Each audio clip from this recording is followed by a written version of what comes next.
Good afternoon. Welcome to a new weekly Wednesday webinar. That has a ring to it, team. Good afternoon. We say good evening all the time, but good afternoon sounds good too as well. Thank you very much to all the attendees that are joining. I see the number increasing, so please make sure that you share the link with your friends. Make sure that if you have somebody with you, they can listen to this presentation as well. But we're so excited to learn something new together. With Michael from Fellows. That's not the introduction yet, but I just wanted to mention his name, right? My name is Eddie Villanueva. I'm the official MC of the weekly Wednesday webinars.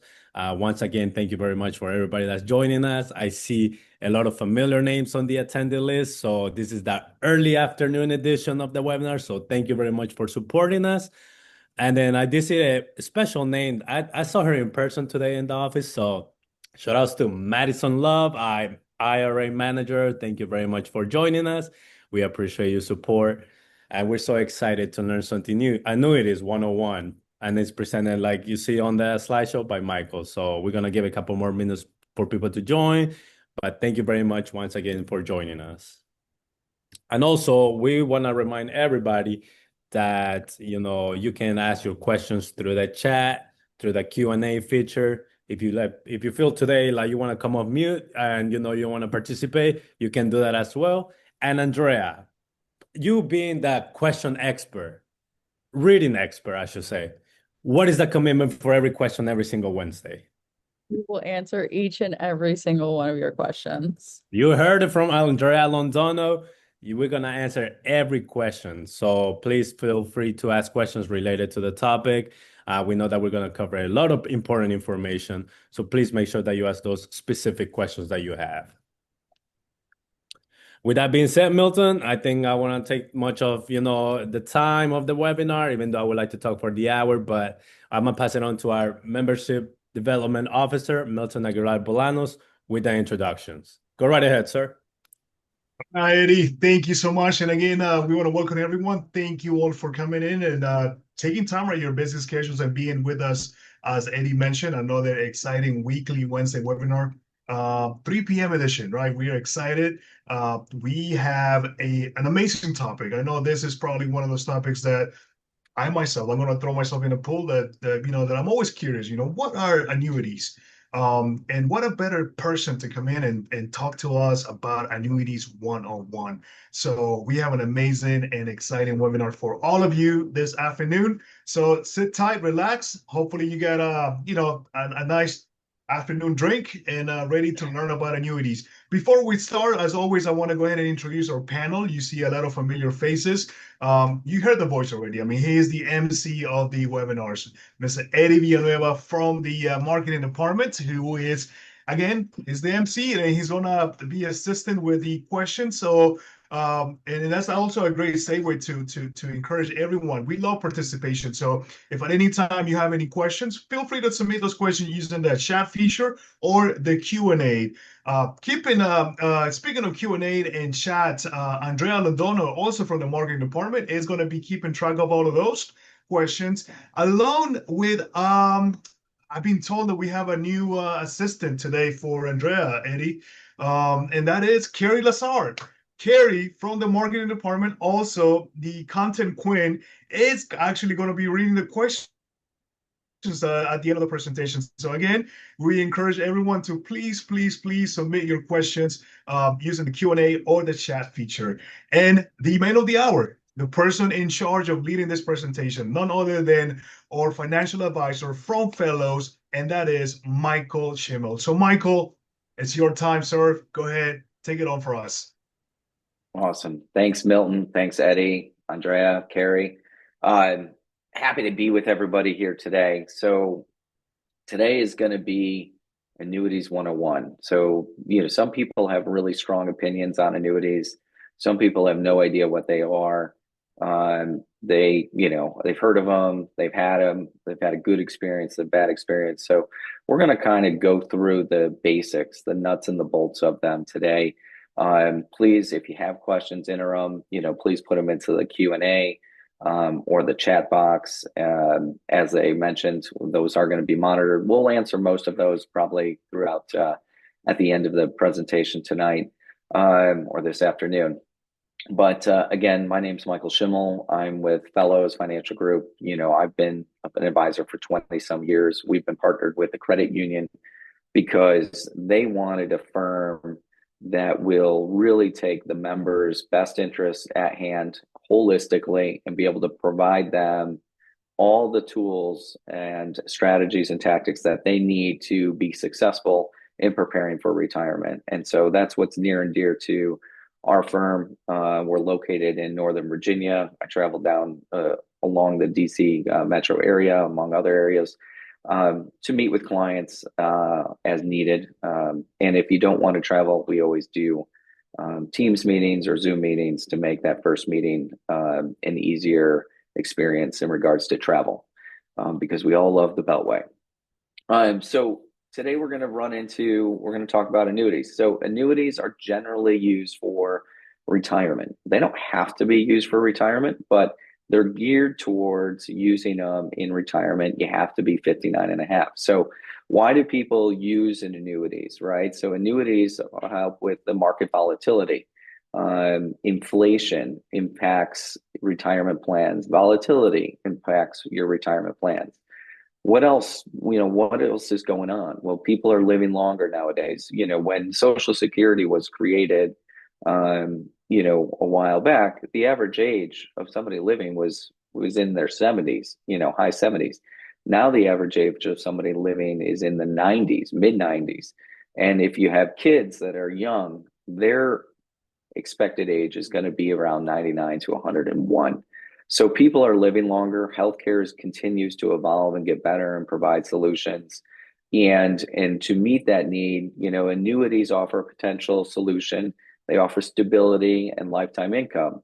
So it can be used for retirement. They can also be used for deferring taxes. So we're going to dive into what is really an annuity. So annuities are a contract with an insurance company. It provides a simple, steady stream of income, normally from whenever you activate the income to death in most cases. Normally, they're funded through a lump sum. On occasion, they're funded over a series of payments, and they're designed to convert some of your savings into a steady, predictable, guaranteed income stream. So sometimes people look at annuities and it's a dirty word, right? But everybody's heard of pensions. Pensions are necessarily isn't considered a dirty word. It's actually, applauded. That being said, a pension and annuity are virtually the same. The real difference is just who isn't guaranteeing where the money's coming from. So if it's a pension, it's your employer or the union that's guaranteeing those income payments that you have put in for your whole life through salary deferrals normally, and then you're getting money for the rest of their lives. With an annuity, you're giving them normally a lump sum of money that you've accumulated through 401ks or taxable savings and creating an income stream that's guaranteed by the insurance company. So a lot of you are familiar with thrift savings plan. That is just the federal government's form of an annuity, which is a pension. So that is in basic what an annuity is. It provides a contract with an insurance company that provides a guaranteed stream of income for a defined amount of time. Most of that time is throughout your lifetime. So how do annuities work, right? So annuities are products sold by various different institutions. Almost every one of them is an insurance company. Insurance companies are highly regulated. They've got state regulation, they've got federal regulation, and they actually have some of the highest reserves across the world in regards to companies out there. So what happens? Well, when you purchase an annuity, normally in a lump sum, your contributions are invested in indexes or investments inside the annuity, and they continue to grow over time. Maybe you put your money in and it grows for 10 years before you start turning on income. Maybe it grows for 5 years. Maybe you put your money in and you start receiving a payment right away. So there's differences, right? And so those types of annuities are called immediate annuities, deferred annuities, and fixed annuities. So an immediate annuity is, hence the word immediate, right? So there's single lump sum payments, there's flexible contributions over time, excuse me. An immediate annuity starts payments right away. A deferred annuity, that is going to say you put in your money into the annuity today, and you're waiting 2, 3, 4, 5, 12 years before you start an income stream. The third, a fixed annuity. Well, that type of annuity is normally for a fixed period of time, 4 years, 3 years, 5 years, 7 years, and it will give you a fixed rate of return. It's a lot like a CD. However, your money is tax deferred, unlike a CD. And then you just roll over into another annuity if you're below 59 and a half. It can be into a fixed, it can be into another deferred, it can go into an immediate. Depends on your situation and what your plan for retirement or your goals dictates. There's also two different types of annuities inside those three. Those are variables and index. Variables and index are just the investment makeup inside any of those immediate or deferred annuities. And we'll talk more about those in a moment. So how do we fund annuities, right? So funding normally is a single lump sum. Normally people will take some of their savings in their 401k, break off a portion and move it into annuity. Sometimes people will have taxable money that they've accumulated or inherited that they want to grow tax deferred. And so they put a lump sum in. There are some annuities that allow you to do flexible contributions over time. However, those are not, I would say, the majority of them. Rollovers from IRAs or 401ks or transfers from brokerage accounts are all different ways of funding annuities. So why do people look at doing annuities? Well, simple. In the context of your financial plan, you want to avoid losing a bunch of money, especially right before retirement or right after you retire. And then you want to make sure that, you got enough money for life. Nobody really knows when their time is going to be called, but the benefit of an annuity kind of gives you that peace of mind, knowing your retirement income, or at least your core expenses, are going to be covered by secure income stream that's going on no matter what. Doesn't matter if the market goes up, doesn't matter if the market goes down. You've got a guaranteed contract to pay you income on an annual basis, normally paid monthly, to you every year. And you know that money's not going to decrease. It gives you a guaranteed lifetime income stream, just like Social Security, just like a pension, right? Having multiple secured guaranteed income streams, never a bad thing. But again, you got to look at these in the context of a holistic financial plan. Tax deferred growth. If you have taxable money you've saved, when maybe you're 40 and you are getting hit with dividend taxes, short-term, long-term gains, capital gains, you've got issues. You're paying taxes each year, and that cuts down on your full growth. So when you're inside an annuity or a tax-deferred growth vehicle, your money is not getting taxed, and it's going to grow faster. It allows for more money to compound. So that's a benefit of having money inside an annuity. There's also no contribution limits. 401ks have a contribution limit of $23,000. Your Roth IRAs, $7,000 for most people, $8,000 for 50 and above. There are no contribution limits for annuities to get the benefits of tax deferred growth, which when you think about it, that's why we do 401ks. That's why we do IRAs, is to get tax deferred growth. The other nice thing about annuities, depending on your options and your goals, is some of them are built to protect and pass on your wealth. So there's a lot of different benefits. It really depends holistically on how it can fit into your financial plan. So let's talk about how annuities can grow. So fixed, mentioned that earlier. Fixed are for people that want predictable growth. Fixed, if you think of a CD, that's the simplest term that most people are used to. I want to grow at 6% for the next 5 years. Well, that is a fixed annuity, and it lasts for 5 years. Your money grows 5%, just like in a CD. However, all that growth is tax deferred, and it never gets taxed during those 5 years. So if you did a CD at the same percentage versus a fixed annuity at the same percentage, at the end, you're going to have more in the in the fixed annuity because your taxes were not taken out over those 5 years and it was reinvested and compounded. So those are great options for maybe a specific part of your portfolio.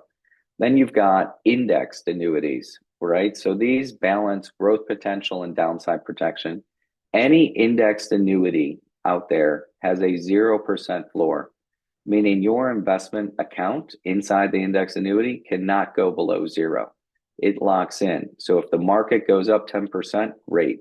Market the next year goes down 20%, not a problem.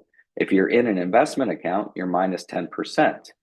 If you're in an index annuity, you're still up 10%. That third year, we go up 20%. Well, over here, you're up 10. If over here, you're up 30 in the index annuity. So index annuities can give you better growth potential with more downside protection.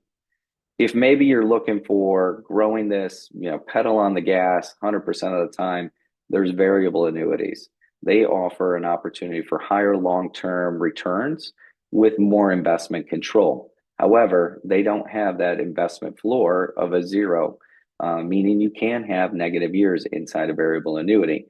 The trade-off is you have the opportunity for higher returns over the period of the annuity. So how do I get my money? Once I put my money in and it's growing, well, you can do certain things. You can do lifetime income, which would mean, hey, you turn it on today and it's going to go till I pass away. You can have period certain. Well, maybe I just want to guarantee my next 10 to 20 years, I get this income stream. After that, I'm okay. And because I'm only guaranteeing 10 to 20 years, I'm going to have a higher payout during that period of time. You can choose a joint or survivor annuity. Maybe there's a large age difference between you and a partner, you and a spouse. If there's kids involved, you can choose that income stream to continue on for that next of kin or that survivor, where not having that income coming in would be detrimental to their financial planning, their financial stability. You can always also, at the end of the surrender period for annuities, or the end of the minimum period of time, you could take the lump sum of the money and move it into a different annuity, move it into an IRA or something of that nature. So there's a lot of options inside of there. You do have some limitations, but you have a lot of options if you want to specifically create an income stream. So annuities normally, get maybe a bad rap in regards to fees and charges. The old annuities, I would say 15 years ago, were very expensive. And they were all around variable, right? They could go up, they could go down. You didn't have a lot of guarantees attached to them. Today's annuities have more guarantees attached to them and more protections built in. But there's still fees and charges associated with them. Like any financial product, annuities do come with costs, but many include built-in guarantees, optional features, protection that simple investments and traditional investments can't normally match.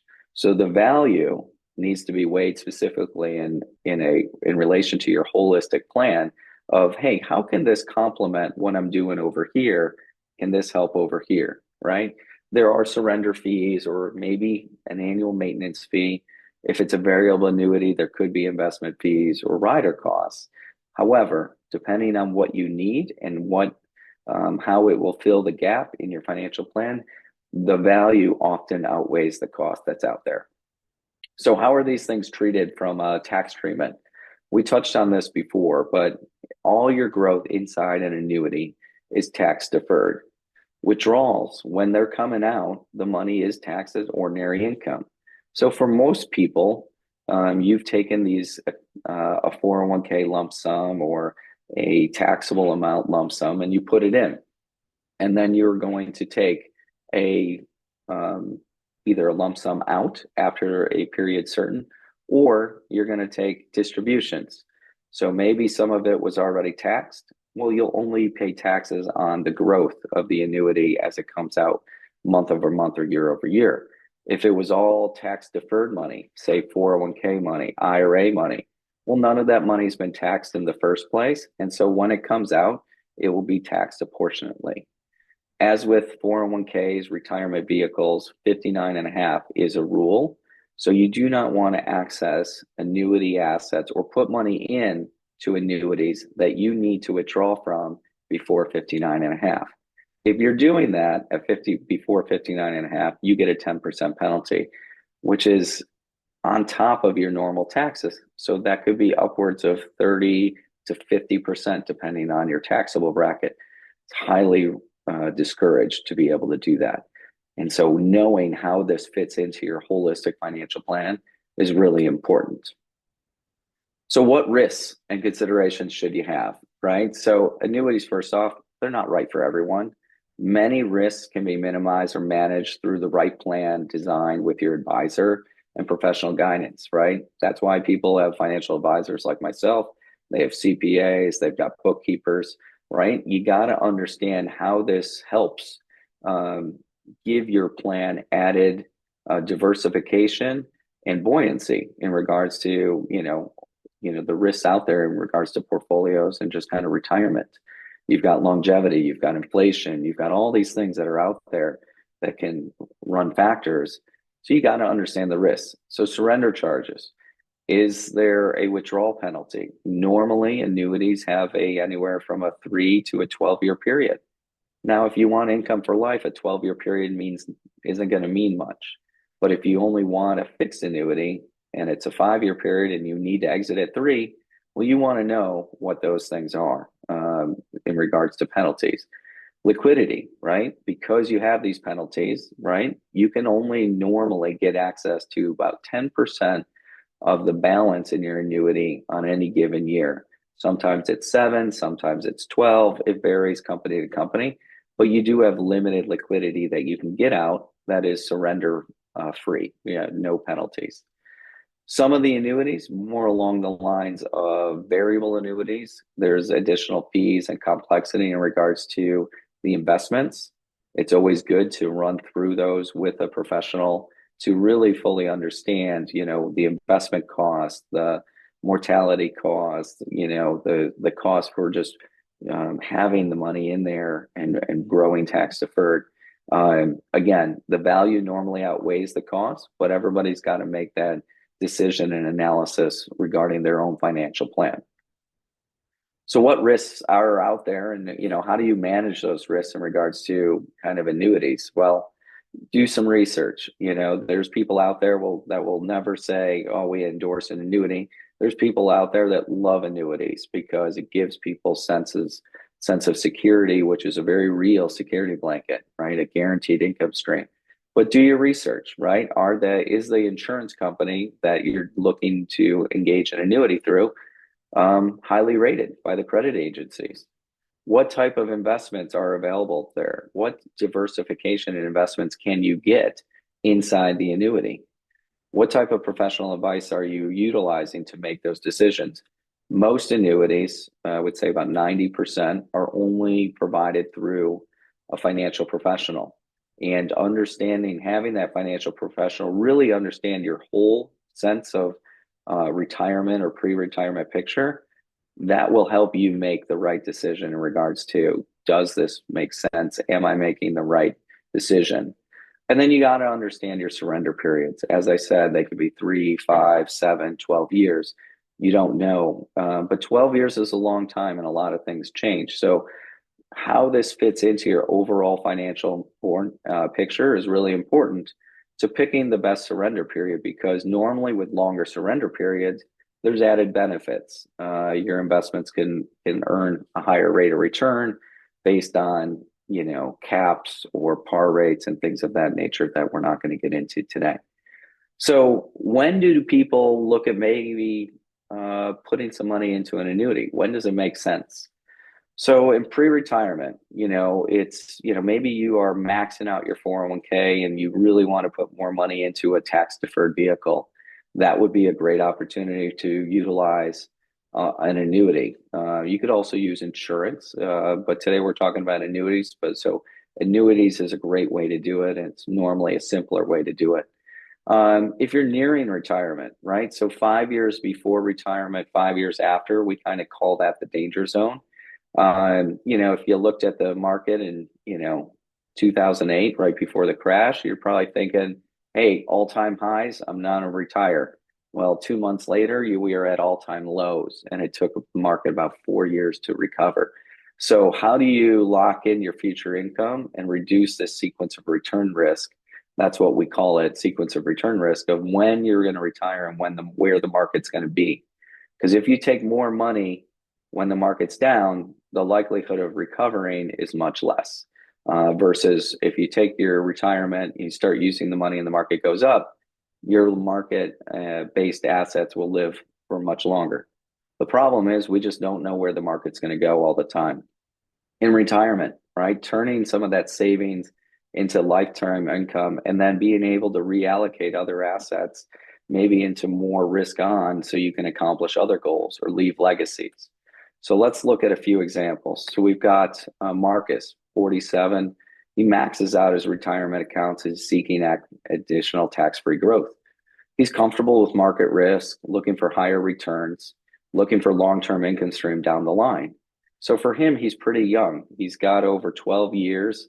A variable annuity would be something to be considered, or a fixed index annuity, because it's going to supplement his retirement strategy with guaranteed income beyond his 401k that he's currently saving in and maxing out. We also have Carla, age 55. She just inherited $100,000, wants it to grow in a tax-deferred manner. So, doesn't want the risk of loss, plans to retire in 10 to 12 years. This one would be an index annuity, right? It guarantees a floor of the investments of being a zero, but will have market-like performance on the upside. She can also create an income stream if she wants. There's sometimes annuities will index annuities that limit the investment loss, but don't have an income rider or guarantee on it. They just will grow tax deferred. So both of those for Carla are both different types of index annuities, might be applicable. Then we've got David, retired at 68, $150,000 lump sum from a 401k. He doesn't want the market's up and down volatility. He wants predictable monthly income, just like he used to have with working. Every 2 weeks, he got a paycheck. Well, now putting this $150,000 into an annuity will give him that predictable, guaranteed income, and he's no longer contributing to a retirement account. So this is allowing him to utilize this income coming in for day-to-day living needs and enjoyment. So this one would be maybe an immediate annuity that allows him to guarantee, a return of 4, 5, 6, 7%. A few years ago, just about 2 years ago, we had fixed index annuities that were 5 to 7%. So the tax equivalent was quite high, depending on your tax bracket. So what should you consider before looking at purchasing an annuity, right? So you want to look at your retirement income need. Do you know what your actual retirement income need is? If you don't, that's time to get with a financial professional to really look at your financial picture holistically, figure out what your minimum costs are. It's like an S curve, as you go through retirement. Sometimes when you retire, your expenses actually go up. Then they start going down after you've done the things that you've waited to do for your whole life. Then you slow down, maybe mobility limitations kick in, and then health costs, and you need more money. So understanding where the annuity would fit into your holistic plan is really important. Look at your time horizon. Are you 30? Probably not a great idea. Late 40s? Maybe, depending on the situation. 50s, 60s, definitely a consideration depending on your outlook or desire for comfortability. Affordability. Do you have the money today, or do you have to make income payments into it over time? That will also impact what you look to purchase. So what if you don't want to do an annuity? Some people are like, I don't know if I want to. What are my alternatives? Well, you can do income funds. There's bond income funds, but 2 years ago, the market was down 23%. Bonds were down 23%. So income funds are normally bond-based, and bonds, they can have significant downside. So you can't always guarantee that. Stocks, we all know they've got volatility built in. CDs, while they're great as a very safe portion of your portfolio, they're not going to give you a large rate of return. Normally, CDs, 2, 3, 4% or 5% for a short period of time. When you take taxes out, it's about equal with inflation, give or take. So, you also then look at, well, maybe I just keep doing my retirement accounts and 401ks. That is perfectly acceptable and a good spot. However, you don't have a guaranteed income stream coming out of those. And then you've got market volatility built into those things because those are the vehicles inside 401ks and IRAs. So the key takeaways for today are really that annuities are one of the biggest way to solve outliving your money, right? So annuities solve that key retirement risk of outliving your money. And with the right annuity, you can guarantee have a portion of your wealth give you retirement income that's guaranteed, predictable, and protected for the rest of your life. There are all alternatives out there, and it's not a one way or that way. It's a combination of multiple things that are out there. Alternatives will give you a little more flexibility depending on your needs. But again, we divide things into buckets. And when you're working with a holistic financial planner like Fellows, myself, we can really help tailor a solution that maybe if you like that guaranteed income, that certainty for a certain portion of your portfolio and cover maybe your guaranteed expenses, then maybe an annuity is the way to go. So I appreciate your time today, and we really look forward to answering any questions and things of that nature.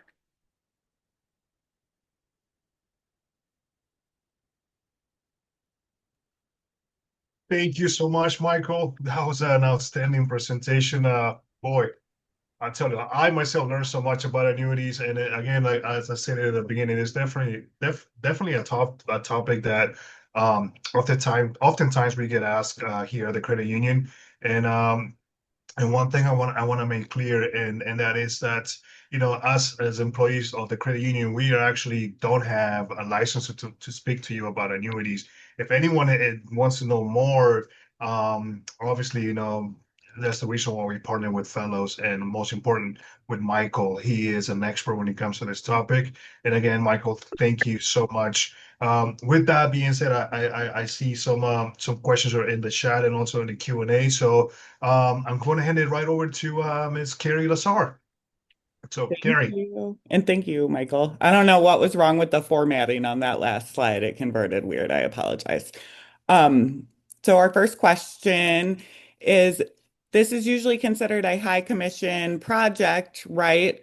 What's the difference ethically between the fiduciary standard and the suitability standard? Yeah, so great question. So fiduciary and suitability standard, it's actually called Reg BI, so best interest. They have changed over time, right? So if you are a fiduciary, you are doing the absolute best thing based on the client's situation, no matter what, right? Period. And so to be a true fiduciary, you need to have all the tools and resources in front of you. If you are only an investment advisor and can't sell certain products, well, you're not truly being a full fiduciary because you can't offer the full range of products and services.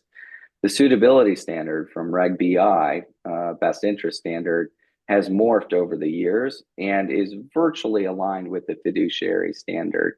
Anytime we're working with a client, for example, I can't speak for other financial professionals, we are looking at your position holistically to determine, is this the right fit for a portion of your portfolio? For some clients, it is not. For other clients, it is. Some clients love these, some clients don't. We take that into consideration and we're building a holistic plan. But in regards to the difference between fiduciary standard and suitability standard, there's very little nowadays. I don't want to get into the weeds too much, but there is, if you're an advisor, a financial advisor, there's a broker dealer, and then you also have your registered investment advisory, so an RIA. So an RIA and a broker-dealer are actually two different things in the investment world. And the broker-dealer is the suitability standard, and the RIA is the fiduciary standard. Advisors can work on both sides to provide the best products and solutions for clients based on their needs when we look at everything holistically. There we go. Is there, I think there's a follow-up to what we were just speaking of. Is there a duty of care attached to the suitability standard? Yeah, I mean, absolutely. So, we're required to make sure that it's 100% the right thing for a client if we decide an annuity is the right solution for a portion of their wealth, right, that they've communicated. Our duty of care is to make sure that that continues to be the right answer, right? So you're going to look at liquidity, you're going to look at asset profile, you're going to look at suitability, you're going to look at their age, you're going to look at their experience. You look at all of those things to put together if this is a suitable recommendation. And then there's also an additional follow-up question about tax deferral, right? So you don't avoid taxes in any annuity. You defer them, just like in a 401k. So if you put money that's in an IRA, that you never pay taxes on that money, most likely because it's been a deductible IRA contribution or a 401k deductible, you're not paying taxes on that. So it's going to grow for 20, 30 years in your 401k tax-free. If you decided a portion of that money is supposed to go into an annuity to best suit your needs, then that transfer is not taxable and you continue the deferral. You're only going to be taxed on those assets when they come out year over year. Okay. I hope we got all the questions in that thread. Can an IRA be put into an annuity? Yes. Will a beneficiary get the income stream if you pass before the contracted time frame for the annuity? Yes. So whatever the contract value is of the annuity, that will be paid out to the beneficiaries listed on the annuity. So I'll give you two examples.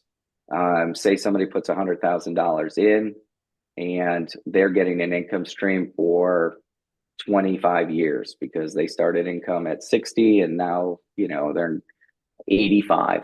There might not be a contract value, money left. However, they're still getting a monthly or annual payment. At that point, the beneficiary, there's no contract value, so they wouldn't get any money. Another example, they put 100,000 in, it's growing, and they pass away prematurely, and they haven't taken any money from the contract. 100% of that plus all the growth will go to the beneficiary. The insurance company is not keeping any money. I'll give you an example. So right now, you can take your TSP and put it into an annuity through the federal government. That is a true annuity and annuitization. That is when your beneficiaries will not get any of the money. So you want to make sure that you understand the type of annuity you're utilizing, and if beneficiaries are really important, that it's designed to meet that need. Thank you. What if the insurance company goes out of business? Yep. Good question. So nobody has ever lost money inside annuities from an insurance company going under. Insurance companies are regulated, as I think I said at the top of the kind of presentation, through the states, but also at a federal level to a degree. They're required to have reserves that match all of their annuity obligations. So they have to have cash-like reserves, either in real estate, cash, bonds, things of that nature. Normally, if an insurance company goes out or out of business, it's because of other factors. And the annuity, the people that have annuities, another company comes in and buys them, or the state organizes and puts those annuities into another company. But to date, there's been nobody that's lost money because of an annuity company or an insurance company going out of business. Thank you. Mhm. This kind of for Eddie, can you throw Fellows' contact information into the chat since it was so distorted on the screen? And I'll also share the contact info in the follow-up as well for anyone interested in that in contacting Michael. So the next question, I am 68 and retired. Is rate of growth the only difference between an immediate type annuity and distributions directly from my 401k account if I am ready to withdraw now? Rereading that. So the difference is not the growth. The major difference is the guaranteed of longevity of those payments. So if you are turning on distributions from your 401k and it's whatever dollar amount, but it's the same, over a certain time, you're going to run out of money, right? And when you run out of money, those distributions are stopping in your 401k. You could be saying, hey, I want to take 5%, 6%, 7% of my 401k balance. Everybody used to talk about a 4% rule. Hey, I can just take 4% from my 401k or my assets, and I should never outlive my money. Unfortunately, because of longevity and because of inflation, that 4% rule, which used to be called the 5% rule, is really, if you do the math, around 3.8%. So the piece of an annuity where annuity comes in is it takes the risk of longevity out.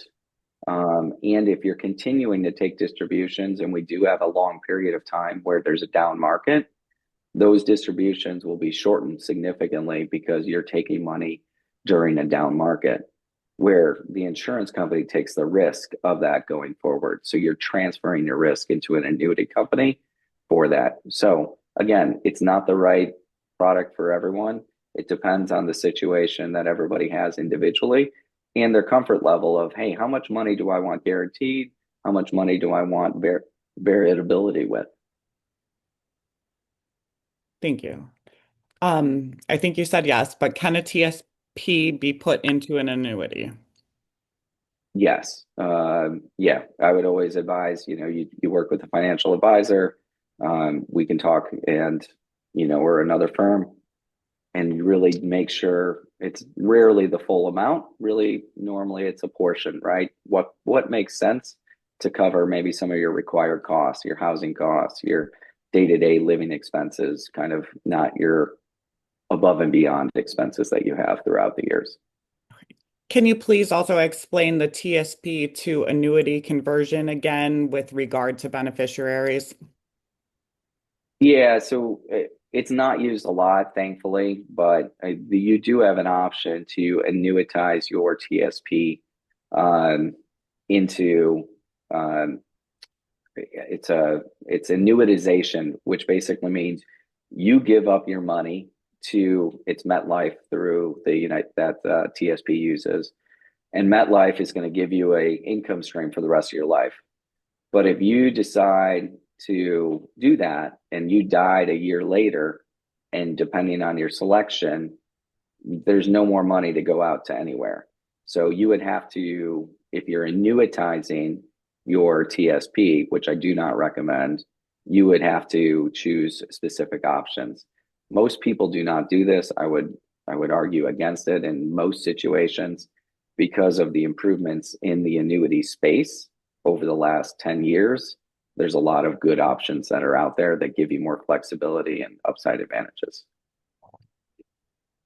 Can a trust be the beneficiary of an annuity? Yes. Ballpark, how much more expensive are annuities to manage than comparable retirement accounts? I've seen them cheaper. I've seen them a tad bit more expensive.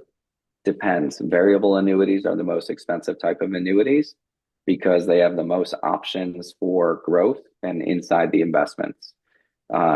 If they're indexed annuities are some of the cheapest. A lot of times there's no charge if you don't want an income guarantee. Other times there's a rider charge around 1%, 1.1 for guaranteed income for life. That's roughly the range. So it could be nothing, it could be about 1.1. Variable annuity, I've seen them up to like 3%. Again, you don't do a lot of variable annuities. We don't see a lot of variable annuities anymore because the situation to really utilize them has come down with the addition of index annuities. Okay.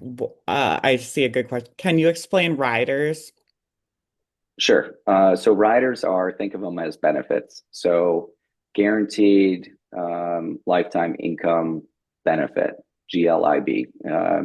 So that would be you get that on an annuity that you purchase to make sure that you have income that's going forever, right? Till you pass away or till your spouse, if it's a joint income annuity. So you can structure these where I think I mentioned if there's, you know, couple, maybe they're the same age or maybe they're significantly different. You can get the annuity on the older person, but it will continue to pay out till the second person passes away. So it really just depends. And there's other riders that have enhanced death benefits or multipliers, and there's all sorts of bells and whistles you can put on. Again, determining what rider is applicable and important for you to accomplish your goals and mitigate the risks that you're looking to avoid is going to be the best one. Some are great, some are a waste. Okay, thank you, Michael. Um, you would tend to advise against TSP 401, 403B, 457 being moved into certain annuities. Which one? So I would advise against annuitizing your TSP.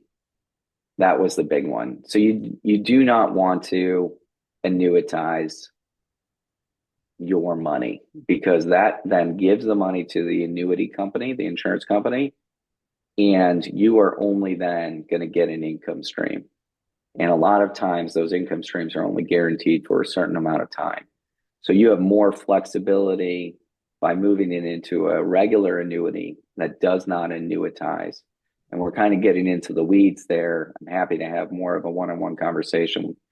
They can reach out to me and I can go into more detail, but there's an important differentiator there. Okay. And in the follow-up I'll share, there's a link that you can access Michael's calendar to schedule a virtual one-on-one depending on your availability and his. So I'll share that. There's an annuity with no lifetime guarantee. What is that product? The Yeah, guarantee is the product? no, so there's annuities, so like fixed annuities or even fixed index annuities. They can both have no guaranteed income, and you just want the tax deferral, or you want the tax accumulation, or excuse me, the investment accumulation, the investment growth without the downside in the market. So you're willing to try to get 5, 8, 9% in the investments, but you've got a cap on that because they're guaranteeing that you cannot lose money any given year. So you retain your tax deferred growth. You've got the opportunity to have growth, but your downside's limited. So those are annuities that sometimes you'll utilize if you're maybe on the younger side or you have other sources of income. Maybe you have a large pension, from working for the county or the government or something of that nature. You don't need that guaranteed income, but you want to have your assets appreciate without the potential for decreases in the investment arena. Does Social Security help resolve life expectancy concerns considering costs tend to go down with age? Costs don't go down with age. Your healthcare costs normally go up, and there's multiple studies that show that on a regular basis. The other thing is, unless there's a fix in Social Security by 2034, everybody that's getting Social Security will take a 21% reduction unless there's a political compromise to the funding of Social Security. So you gave an example where the person had income stream from annuity for 25 years, but I think you mentioned in the presentation it can be guaranteed up to 12 years. Did I mishear that? Yeah, so the annuities, so the 12-year was the surrender period. So because you're entering into a contract with insurance companies, there's normally surrender period anywhere from 5, 7, 10, 12 years. That was the 12-year period. Income streams can be guaranteed. Most of them are guaranteed for life or period certain, which means period certain is, hey, we're going to guarantee it for 10 years minimum. If you keep living, we're going to keep paying you. But if you died at year 7, the extra 3 years, we're going to give that to your beneficiary, right? So you've got a minimum return from an income side or to your beneficiaries. Thank you, Michael. What if you annuitize a portion of your funds from a TSP? I would look very carefully at annuitizing any portion and look at other options in regards to different types of annuities where you do not annuitize. I think we got them all. Andrea, Eddie, Milton, do you see any I missed? Or does anyone have any last minute questions? I feel like after all this information, I'm ready to invest with Michael, honestly. Like he can give me the best advice. There's so many ways that you can do this. I think the most important thing that we want to highlight is, to share your vision with him, where you want to get, and he will definitely get you to the correct path to get to your financial dreams. But as you can see, that's the reason why we're bringing experts like Michael, because he's licensed in this. This is his lifestyle. This is his area of expertise. And we want to make sure that you as the member feel confident when you meet with Michael on the decisions that you will be making. So Michael, great job, amazing presentation and great information as well. And for the attendees, I also wanted to say thank you very much for all of those questions, because I think everybody on the panelist team will learn something new today, things perhaps that we didn't know. And it's perhaps, somebody else has those questions. It's not only you, maybe other people have it as well. So thank you very much for sharing with that. Milton, any last remarks?